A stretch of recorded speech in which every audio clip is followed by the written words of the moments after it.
Welcome back to Anchor TV Weekly. I'm Raymond Bakari. Coming up, a panel this week focusing on how to increase Rhode Islanders' civic engagement. Then, a recap of Anchor TV's recent Senate District 1 debate. And as always, a recap of this past week's Rhode Island College sports results.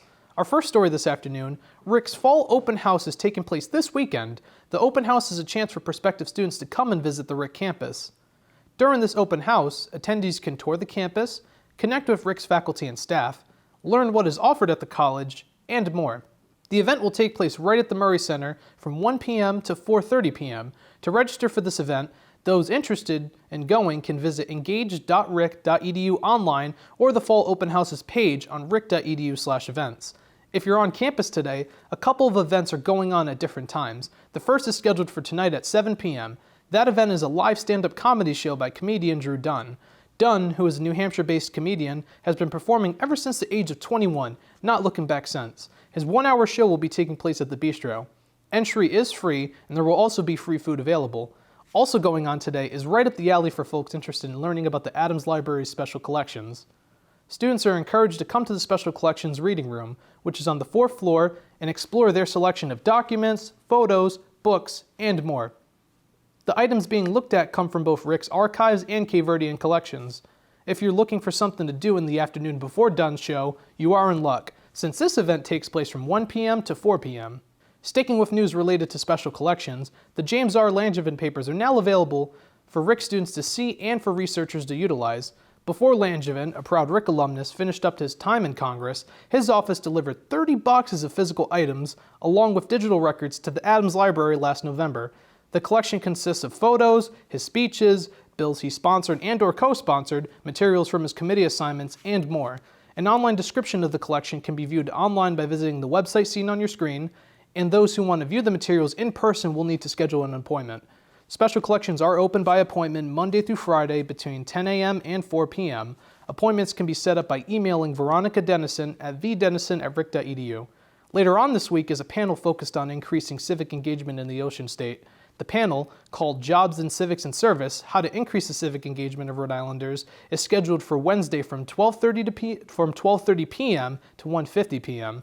The panel will feature Susie Alba, Amy Albert, Adam Donaldson, Tracy Dufat, Nerva LaFortune, and Julia Renaud. All attendees will be provided with lunch, and registration is required to attend. But those interested are urged to register as soon as possible using the website seen on screen, as there are only 30 slots.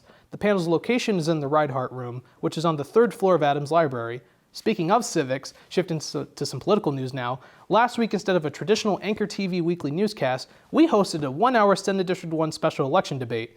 Democrat Jake Basilian and Republican Naoka Powell debated on several topics right here in the TV studio at RIC, such as education, the size of the state budget, election reforms, and even some RIC-centric topics. Among those RIC-centric topics, one of them was how they both view the Hope Scholarship.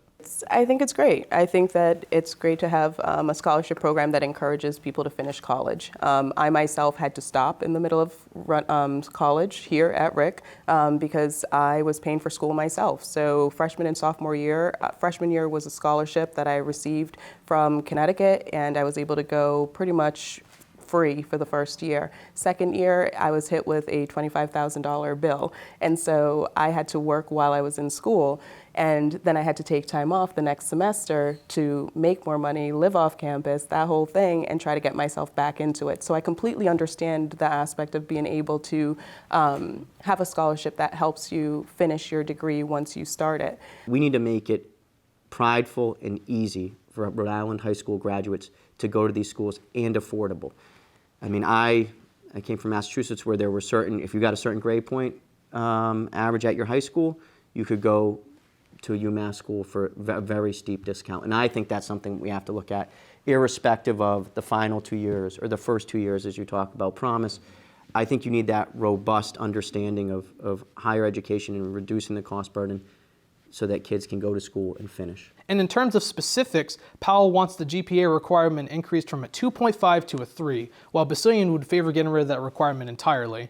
I also asked both candidates where they stood on the idea of arming RIC's campus police, a bill that has been introduced the last few General Assembly sessions. If it's shown as a proven and safe way to reduce the kind of mass harm that occur on campus, and the administration would support it, then I think I would you're support open it. to it? I'm open to it. The most important thing is training and that the administration supports it. I think that campus police should be, even if they're retired, still maintain their credibility and their credentials to be a carrying member in the event that the event calls for it. Because when I was an RA on campus, I definitely had a couple of situations where campus police had to be involved. And I think that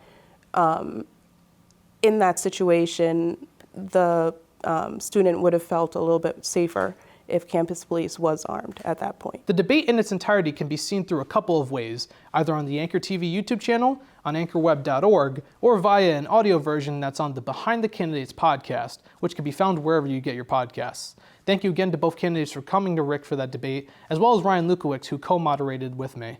And if you live in the district, that election is on Tuesday, November 7th. Early voting is underway until Monday, November 6th at 4 p.m. Additional information regarding this election can be found on vote.sos.ri.gov. And now, it's time for a recap of this past week's Rick Sports Games by sports manager Isaac Bean, who's in studio. Isaac?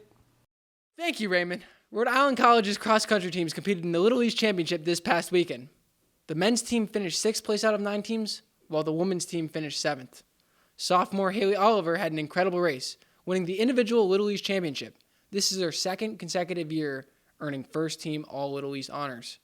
The men's and women's cross-country teams will be competing next in the New England Division III Championship in Westfield, Mass. On November 11th. The men's soccer team finished their regular season with 8 wins, 4 losses, and 5 ties.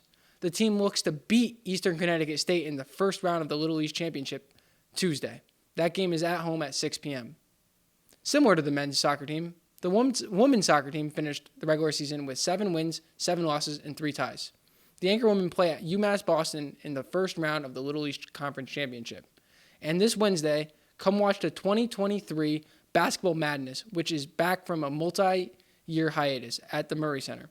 Starting at 8 p.m., you will be able to see both the men's and women's basketball teams in action before they start their season. The event is free and open to the public. Both teams' seasons start next week. In studio, Isaac Bean, Anchor TV. Back to you, Raymond. Thank you, Isaac. Friday night at the Adams Library will be one of 2 screenings of horror films by Indigenous creators. This Friday from 6 to 9 p.m. will be a screening of Blood Quantum.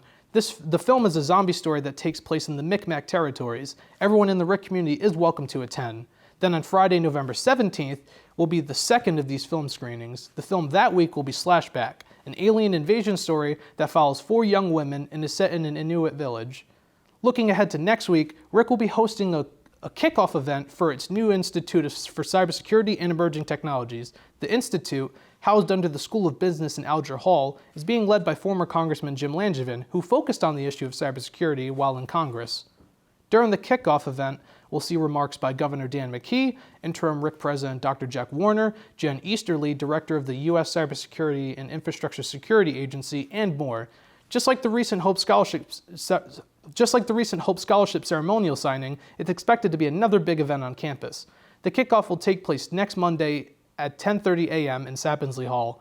Members of the Rick community can register for this event via Eventbrite. That's all we have for this week on Anchor TV Weekly. To see future episodes and content by Anchor TV, please click the subscribe button down below. To get even more updates on what's happening at Rick, visit anchorweb.org. From Providence, Rhode Island, I'm Raymond Bakari, and I'll see you next week.